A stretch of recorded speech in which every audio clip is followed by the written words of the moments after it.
여러분은 학교에서 역사를 배웠습니다. 교과서를 펼치면 단군 조선이 나오고 삼국시대가 나오고 고려가 나오고 조선이 나왔습니다. 선생님은 그것을 달달 외우게 했습니다. 시험에 나오니까요. 그런데 이런 걸 가르쳐 준 선생님은 없었습니다. 우리 조상들이 일본 문명을 만들었다. 우리 조상들이 바다를 건너 문자를 전해줬고 불교를 전해줬고 도자기 굽는 법을 가르쳐줬다. 일본 천황의 피 속에 우리 백제 왕족의 피가 흐른다. 이걸 가르쳐준 선생님은 없었습니다. 왜 그랬을까요? 우리 아이들이 자부심을 갖지 못하도록, 긍지를 느끼지 못하도록, 그냥 조용히 살아가도록 가르쳤기 때문입니다. 역사는 단순히 과거의 이야기가 아닙니다. 역사는 지금 우리가 누구인지를 말해주는 거울입니다. 그 거울을 제대로 보여주지 않았습니다. 오늘 그 거울을 똑바로 들어보이겠습니다. 2001년 12월 일본 천황 아키히토가 기자들 앞에서 말했습니다. 나 자신은 간무 천황의 생모가 백제 무령왕의 자손이라고. 일본 서기에 기록된 사실에 한국과의 인연을 느낍니다. 일본 천황이 직접 한 말입니다. 자신의 핏줄 안에 백제 왕족의 피가 흐른다고. 일본에서 이 발언이 나오자 일본 언론은 발칵 뒤집혔습니다. 일본 극우들은 분노했고 일본 역사학자들은 당황했습니다. 그런데 우리나라 교과서는 이 말을 단 한 줄도 가르쳐주지 않았습니다. 너무 당당해질까봐 왜 가르쳐주지 않았을까요? 우리 아이들이 이걸 알면 걱정됐던 걸까요? 지금으로부터 1700년 전 어느 봄날 아침 한반도 서쪽 포구에 배 한 척이 닻을 올렸습니다. 갑판 위에 중년의 사내가 서 있었습니다. 손에는 낡은 책 보따리를 꼭 쥐고 있었습니다. 논어 10권, 천자문 1권. 그의 이름은 왕인이었습니다. 포구에는 그를 배웅하러 나온 사람들이 있었습니다. 박사 어른, 무사히 다녀오십시오. 왕인은 말없이 고개를 끄덕였습니다. 그리고 바다를 바라봤습니다. 저 바다 건너에는 아직 문자가 없는 땅이 있었습니다. 법도 없고 역사 기록도 없고 체계적인 교육도 없는 땅이었습니다. 우리가 지금 일본이라고 부르는 그 땅이었습니다. 왕인은 생각했습니다. 내가 가르쳐줄 이 글자들이 저 땅을 바꿀 것이다. 우리 백제가 저 땅에 씨앗을 뿌리는 거다. 배가 파도를 가르며 나아갔습니다. 야마토 왕궁에 도착한 왕인 앞에 태자가 공손히 앉았습니다. 태자는 처음 보는 글자들을 손가락으로 조심스럽게 따라 쓰며 물었습니다. 선생님, 이 글자들로 무엇을 할 수 있습니까? 왕인이 천천히 대답했습니다. 이 글자로 역사를 기록할 수 있습니다. 법을 만들 수 있습니다. 나라를 다스릴 수 있습니다. 당신네 나라가 진정한 나라다운 나라가 되는 겁니다. 태자의 눈이 빛났습니다. 그로부터 수백 년이 지나 일본은 그 글자로 자신들의 역사서를 썼습니다. 그런데 그 역사서에는 왕인이 없었습니다. 백제가 지워지기 시작했습니다. 아이러니하게도 백제가 만들어준 문자로 일본은 백제를 역사에서 지워가기 시작한 겁니다. 문자만이 아니었습니다. 백제의 도공이 바다를 건넜습니다.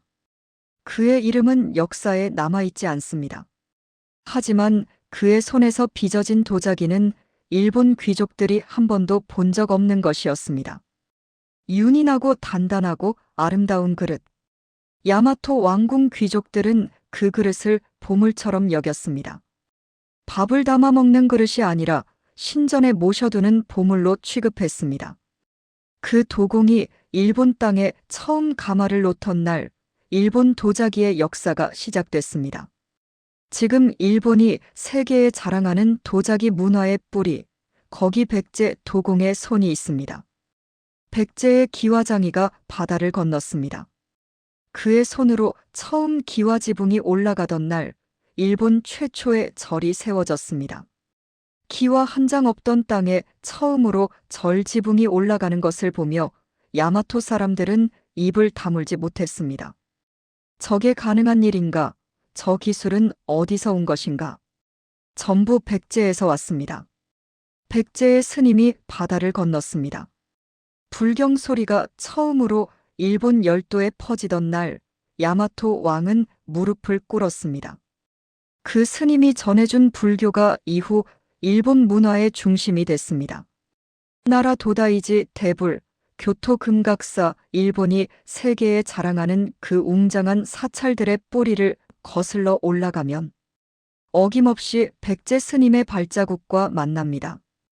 지금 일본이 세계에 자랑하는 나라 문화, 불교 문화, 차 문화, 도자기 문화, 그 모든 뿌리를 거슬러 올라가면 어김없이 백제와 만납니다. 369년 백제 한성 왕궁이었습니다. 근초고왕은 방금 고구려 군사 5,000명을 치양성에서 격파했습니다. 한강 남쪽에서 군사를 사열하는데 황색 깃발이 왕궁 위에 펄럭였습니다. 황색은 황제의 색이었습니다.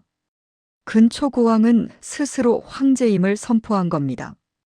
고구려와 싸워 이기고 마한을 통합하고 가야까지 영향권에 넣은 그 절정의 순간이었습니다.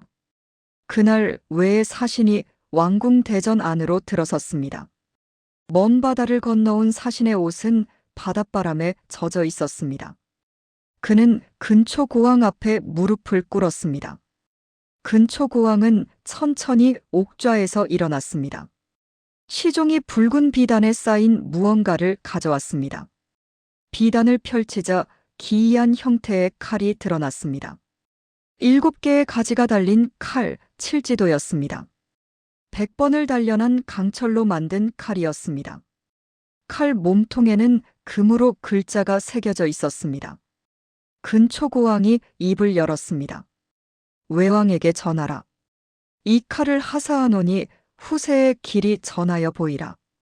이 칼이 있는 한 외는 백제의 우방이요 제우다. 사신은 두 손으로 칠지도를 받아들고 이마를 바닥에 조아렸습니다. 칼에 새겨진 글자 중에 딱 2글자가 있었습니다. 후왕, 제후의 왕. 외왕은 백제의 제후라는 뜻이었습니다. 그 칼이 바다를 건너 일본으로 갔습니다. 그리고 1500년이 지난 지금도 일본 나라현 이소노카미 신궁창고 안에 봉인된 채로 있습니다. 2004년 일본 국립박물관에서 특별전을 열었는데 그때도 칠지도 실물은 전시하지 않았습니다. 사진만 공개했습니다. 왜 실물을 공개 못하는 걸까요? 칼에 새겨진 후왕, 그 2글자가 일본이 100년 넘게 주장해온 임나일본 부서를 박살내기 때문입니다. 일본이 한반도 남부를 지배했다는 그 주장이 거짓이었음을 칼 자체가 증명하고 있기 때문입니다. 백제가 조공을 바친 게 아니라 백제가 외왕에게 하사했다는 게 글자로 새겨져 있기 때문입니다. 660년 백제가 멸망했습니다. 나당연합군이 사비성 성문을 부수던 그날 밤은 유독 어두웠습니다. 성 안에서 불길이 솟아올랐습니다. 수백 년 백제의 역사가 불에 타고 있었습니다.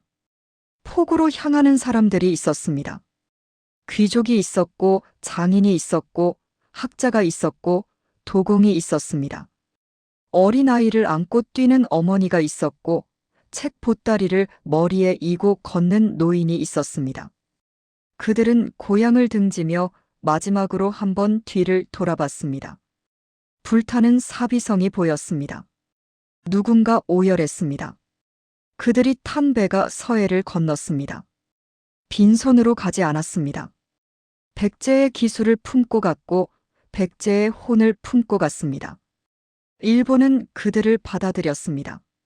나라를 잃은 백제 사람들이었지만 일본은 그들의 기술과 학문을 알았기 때문입니다. 백제 왕족의 후손들은 일본 조정의 핵심이 됐습니다. 일본 문화가 더욱 깊어졌습니다. 백제의 피가 일본 왕실 백제 장인들의 손끝에서 안으로 스며들었습니다. 그리고 수백 년이 흘러 2001년 일본 천황은 기자들 앞에서 말했습니다. 나의 피 속에 백제왕족의 피가 흐릅니다. 우리는 교과서에서 이렇게 배웠습니다. 백제는 일본의 문물을 전해줬다. 그런데 실제로는 이랬습니다.